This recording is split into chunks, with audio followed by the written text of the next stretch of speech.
From FingerLakes1.com, I'm Josh Durso, and this is Inside the FLX. Today, we're talking about smoke alarms and home fire safety. Maybe you've heard about Sound the Alarm. Maybe you haven't. Today, you're going to. It's a great initiative and an important one at that. For today's discussion, we have Daniel Hartman, Executive Director of the Finger Lakes Chapter of the American Red Cross, in studio. Thanks so much for being here again. You were here last year. Brian McConnell, rather. Excuse me for getting the names right here. So you were here last year. Obviously, the discussion was completely different. We were focusing completely almost on the flooding and that sort of thing, and also a lot of the focus on sort of your winter time efforts. But now it's spring, feels like summer outside.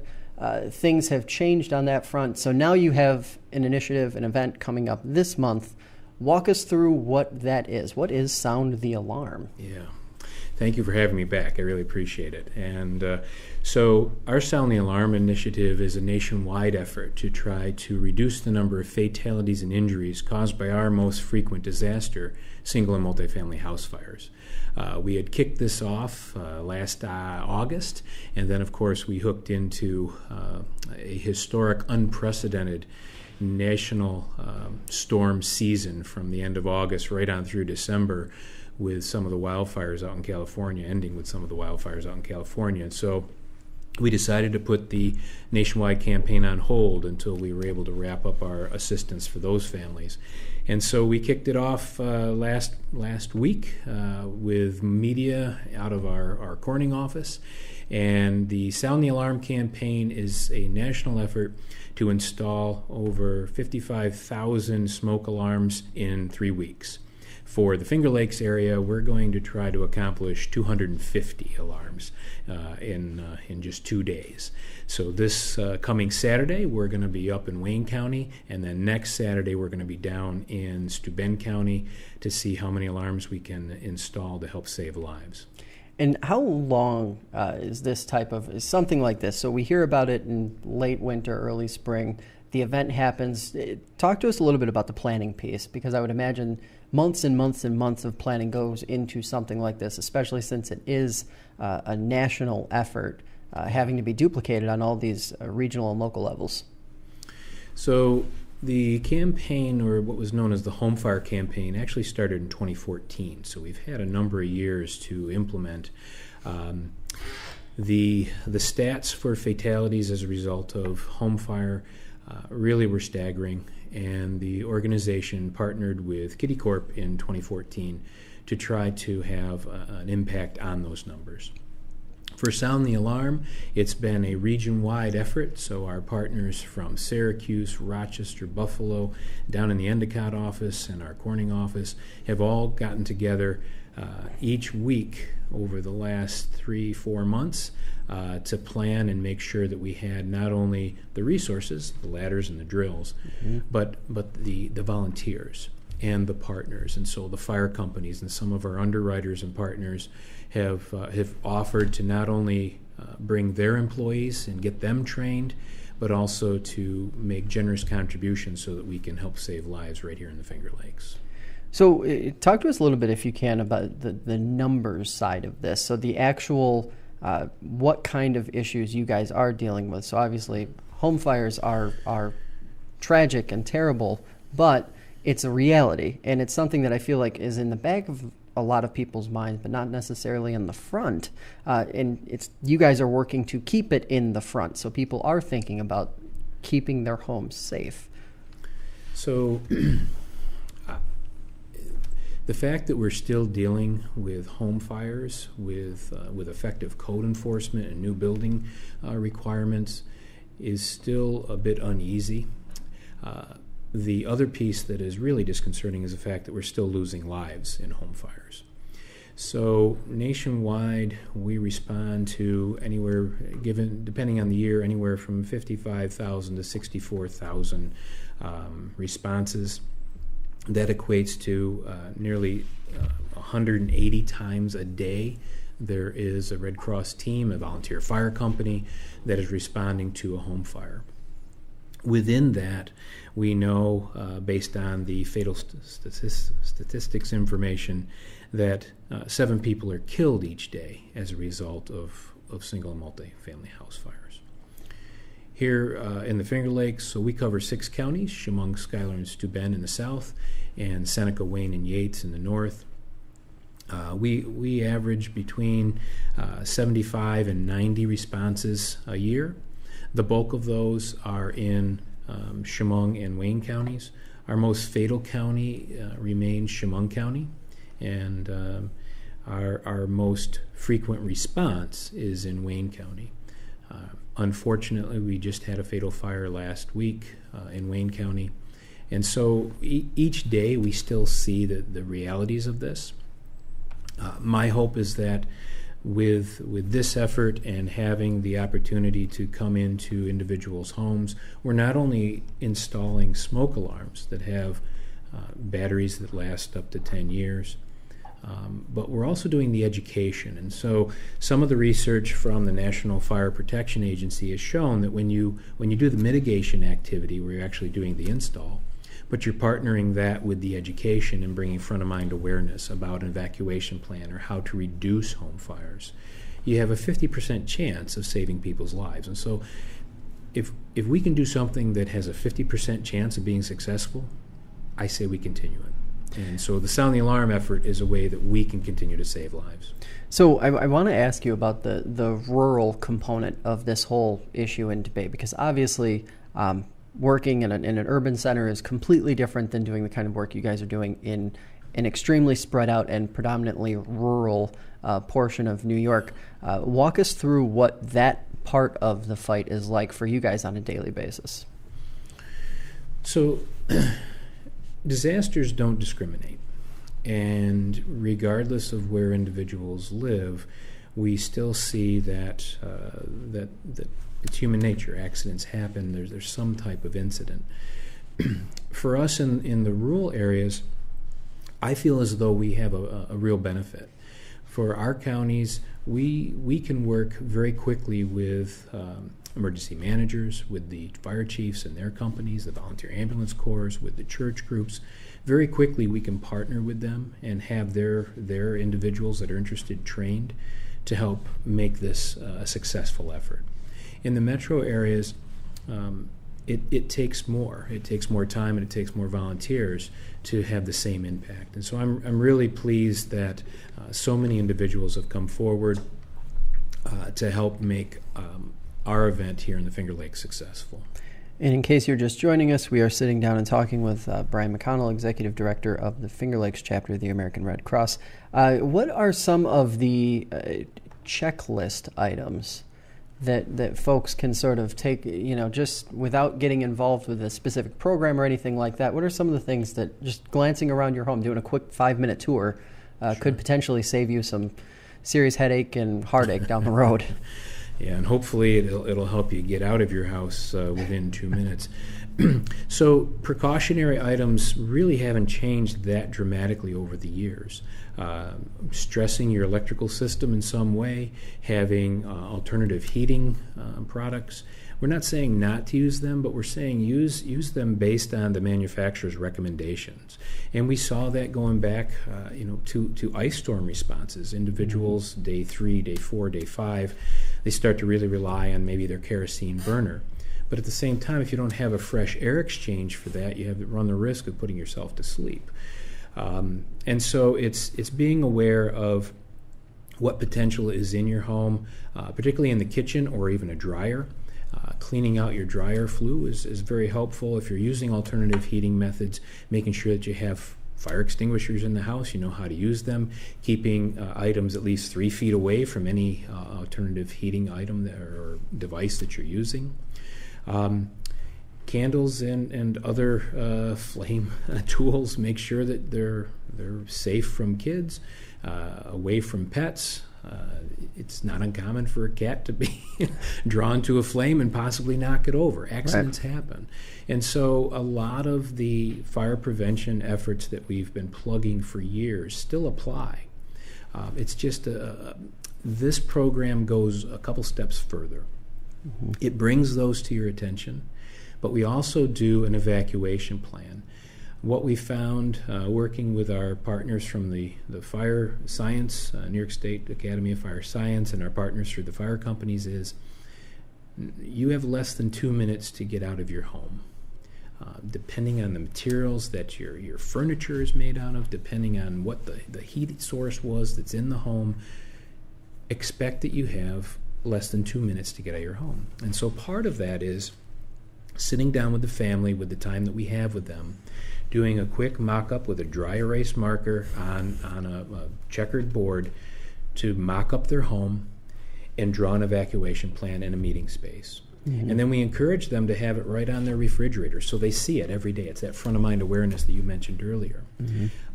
I'm really pleased to say that a gentleman in Lodi was successful in doing just that in November of last year. He was able to get his family out when a fire happened in his home. And I read the after-action report, and he said, I had that evacuation plan. I saw it every single day. I knew exactly what I had to do, and I was able to get everybody out of that house, and we had four lives saved. So I guess that was going to be my next obvious question. And of course, the success stories that you guys must see. I mean, obviously, you hear and see about the negative, the unfortunate circumstances, but then you must see a number of success stories where someone says, like the gentleman from Lodi, who he was able to get his family out of his home before, and that must make it really feel like you guys are making progress, right? Yeah, the challenge is actually hearing about them, believe it or not.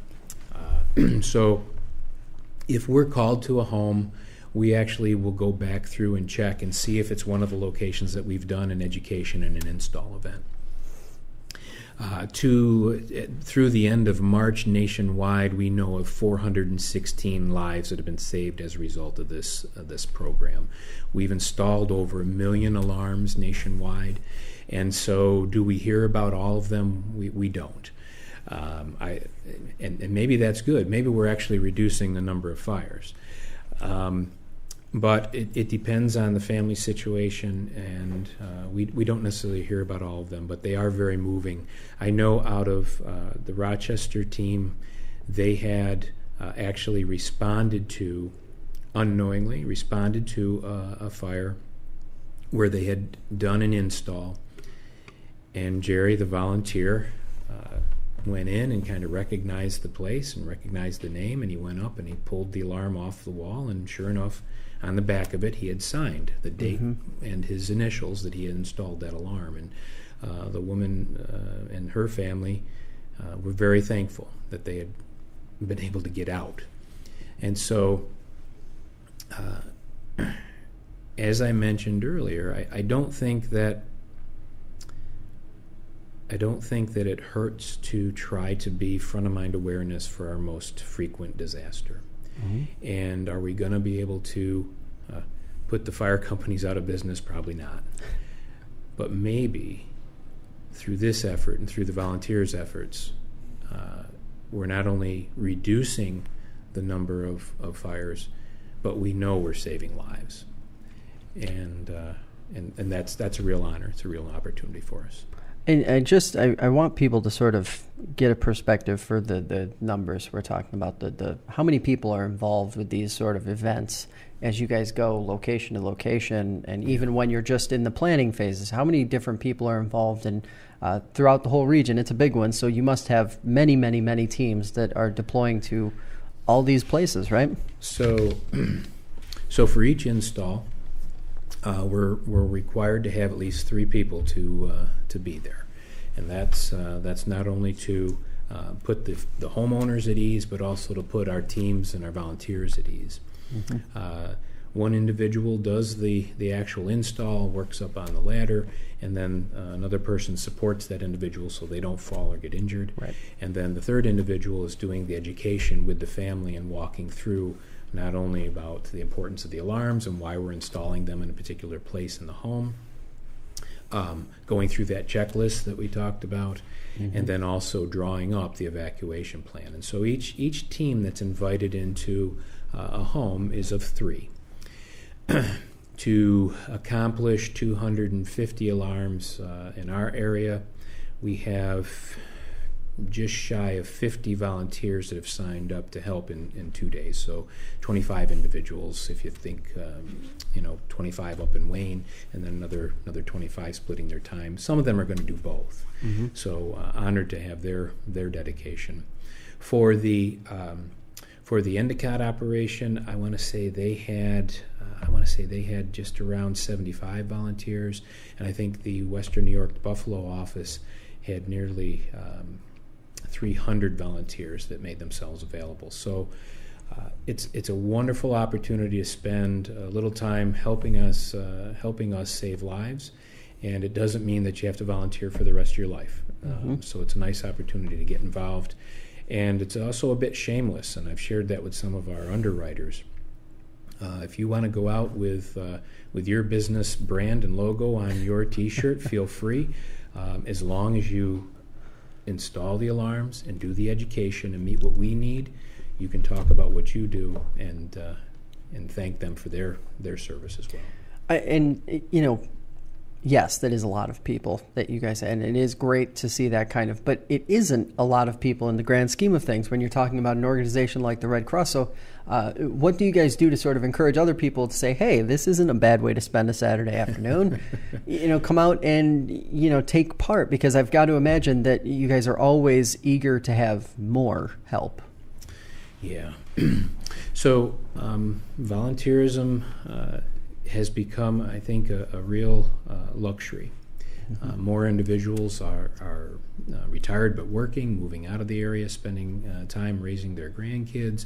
And so part of our effort is to try to make sure that we recognize their time, give them some type of incentive, even if it's just a meal or some camaraderie with friends.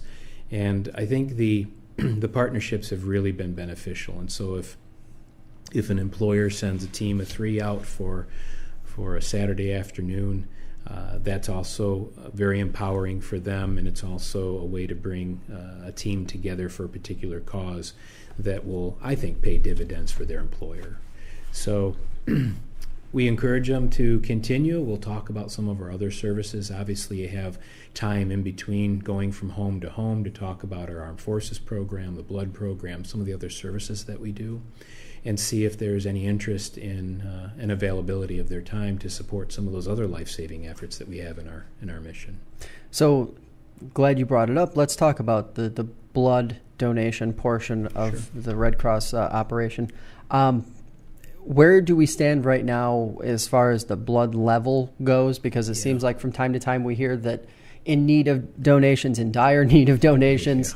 Haven't noticed too much of that recently, but it seems that it just takes one incident and suddenly there is a dire need again.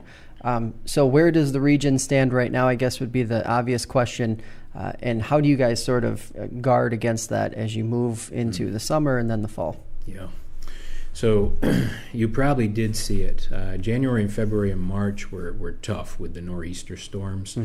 Some of our largest collections are actually our partners through the colleges, the universities, and the high schools. Right. And so when they're down for weather, we're not bringing in the life-saving blood that we need. So I would suspect January and February, and I know I was on a call either yesterday or day before, where we saw the impact in the entire nation of those nor'easter storms, because some of them affected, Georgia right on up through Maine. March looked much better, and so we're back at a point. I want to say we're at 99% of our goal for March, so that's a good uptick, and I think it really is because we've transitioned out of nor'easter snowstorms and now we're having late spring rainstorms. The challenge is that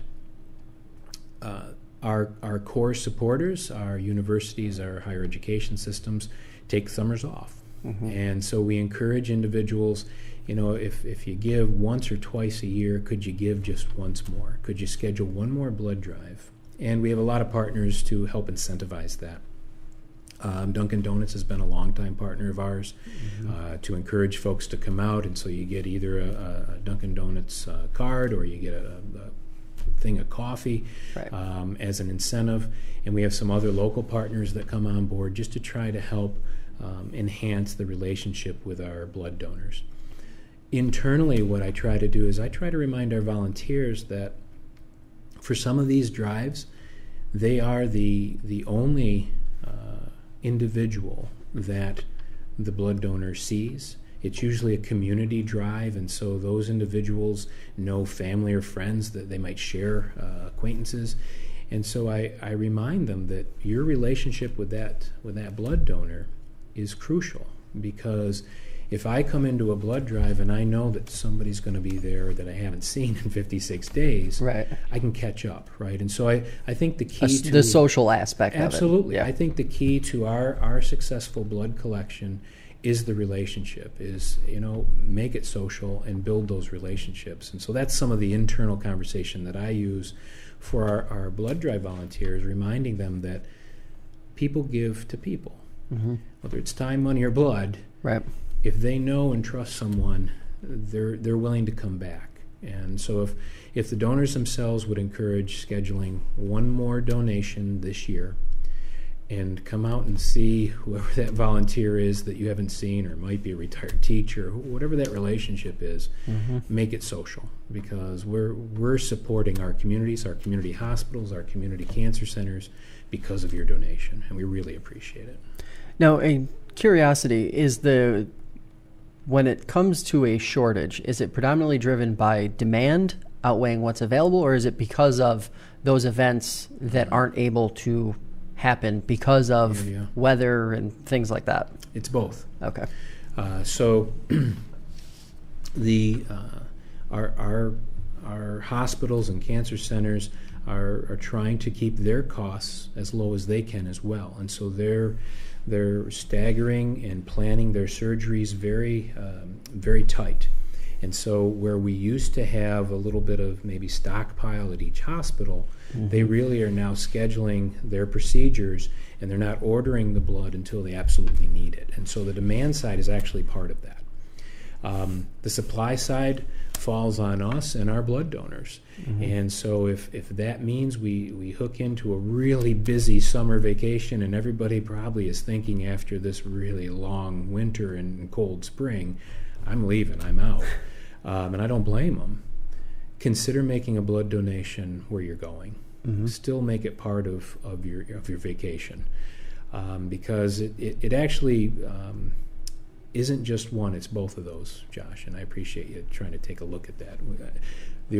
Our organization has struggled with trying to say, which one is it, because we really can only control the supply side and our relationship. That's the side that we try to keep our focus on.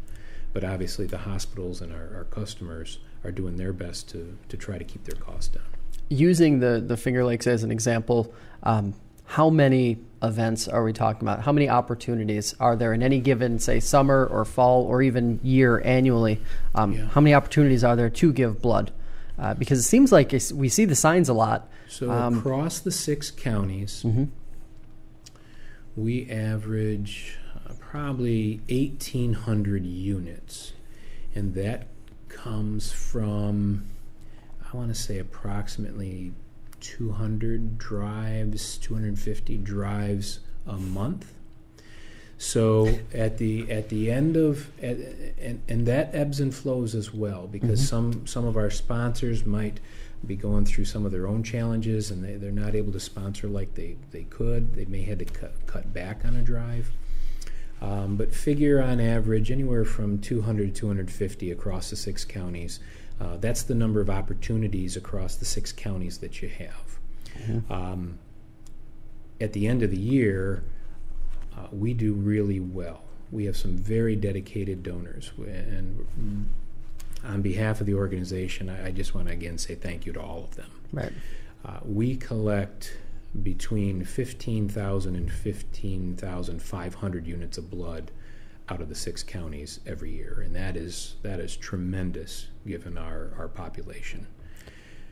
Where can folks find out where some of the blood drives are going to be that are coming up in the next month and a half, 2 months? Sure. We're doing our best to take some of your playbook, so you can check out our Facebook page. You can check out redcrossblood.org. And the neatest tool that I've found is actually our blood application, our blood app for your phone or for your tablet.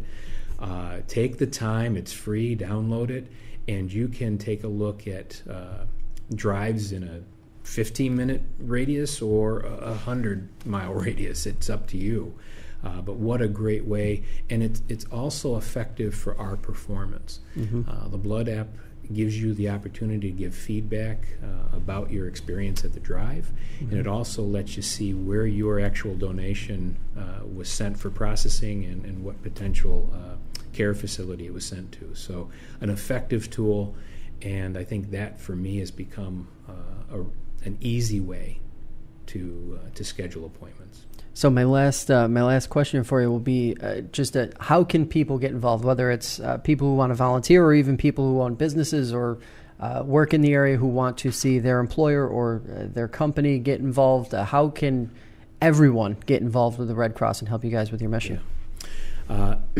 Let's have a conversation. Let's get together. So I'm fortunate I get a chance to go out and meet with a lot of different community leaders, and we begin the conversation about what happened in the past.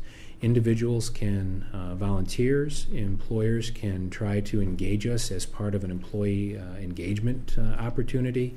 We can still provide CPR, first aid, AED. You can help sponsor a blood drive or co-sponsor a blood drive. Here in Seneca County, we're fortunate to have Bill Cram Chevrolet as one of our sponsors. And you can make a donation, whether that's blood, money, or time.